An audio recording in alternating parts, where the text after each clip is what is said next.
Remember, brothers and sisters, that shaitan is very much invested in ruining the salah of a believer. In fact, he has an obsession with this, because he was one who was invited to pray to Allah in the beginning of time, and he refused, and he regrets it. But arrogance is preventing him from apologizing, and he will not apologize. And so Jahannam will be his home, as Allah has told us. And that's why he is immensely bothered at those who stand up to Allah and do what he knows he should have done all those years ago. And that is bow and prostrate to Allah. His first line of attack on you and I is to convince us that there is no need to pray. Salah is futile. So you know many people from your family perhaps, or your friends, may Allah protect them and guide us all, who don't pray. Shaitan has successfully convinced them that salah is futile. There's no need for it.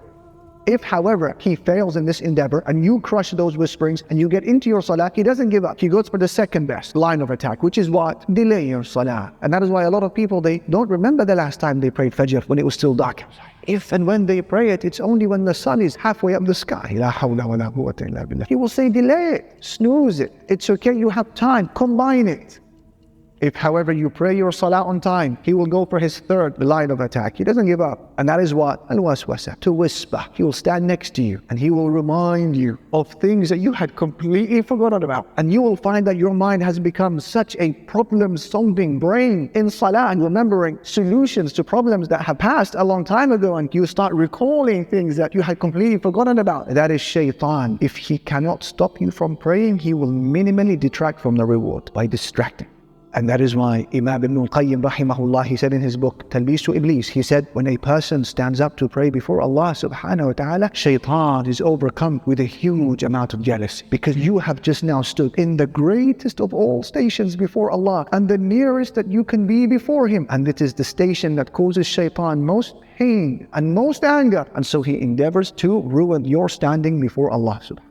It bothers him. It reminds him of a traumatic past. It reminds him of his fate and future. It reminds him of his arrogance. This is the most transformational act that a Muslim can do in his life, to say Allahu Akbar and stand in salah. And so jealousy overcomes him, and he begins to try to remind you of things throughout the day to detract from your reward. And so you are to remember, my brother, my sister, that when you are now beginning your salah, imagine that your wage for that salah, figuratively speaking, has been placed in front of you. And you need to hold on for just 10 minutes or so during your salah. And if you manage to pray a salah with khushu', attentiveness and humility, you will pocket every penny of that wage. But be careful. You need to be on guard. You need to be vigilant, because there is a thief. Every time you get caught slipping, you get caught nodding off, you get caught looking around with your eyes or with your heart, shaitan has stolen some of that wage. And that is why by the time you finish your salah, some people will pocket the full wage, some people will pocket only half the wage, some people will come back with a third, a quarter, and some people will go with no reward of the salah.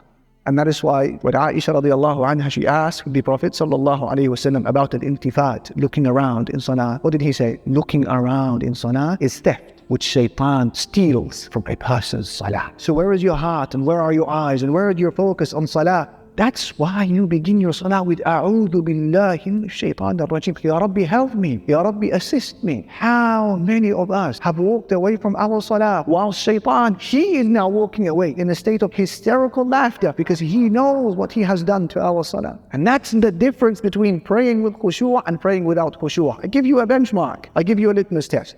A person who prays without khushu', he remembers in his or her salah the things that they had forgotten about before the salah. Whereas the one who prays with khushu', by the time they finish their prayer, they had forgotten about what they were doing before they started the salah. Allahu Akbar. And that is why Ibn al-Qayyim, he speaks about those who are affected so much with the whispering of shaitan, and they don't fight him off, and they don't think about A'udhu billahi minash shaitanir rajim, I seek refuge in Allah from shaitan. Ibn al-Qayyim, he said, this person comes into salah and then he walks out of the salah carrying the same sins, the same burdens, the same crimes that he had walked into salah with. None of them were lifted and removed through the salah.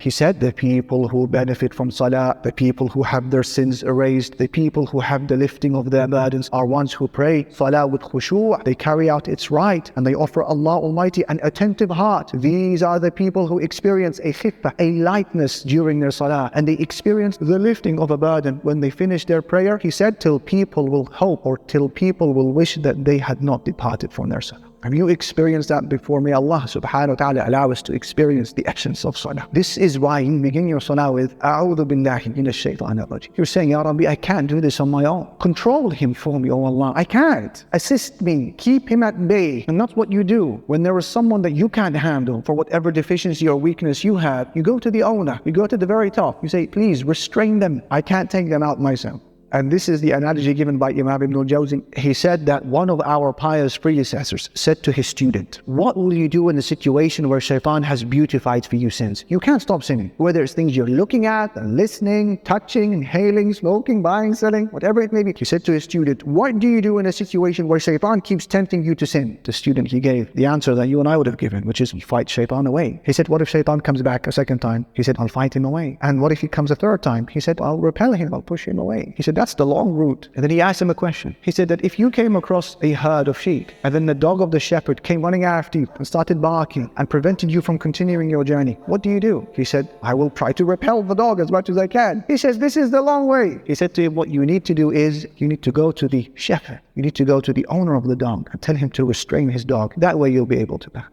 Do you see what he's saying? You've got to go right to the top. Got to speak to the owner. Who's the owner of not just Iblis, all of creation, the angels, the jinn, humans, the beasts, the creatures, the heavens and the earth. That is Allah and Malik, Rabbul Alameen. Go to the very top. Complain to him, Ya Rabb, help me restrain this creature from when I begin my salah until I complete it. That is what you are doing when you say, A'udhu billahi minash shaitanir rajim. Feel the ubudiyyah, experience your servitude to Allah and your poverty and your bankruptcy and your need to Him as you say, A'udhu billahi. I can't, oh Allah, help me.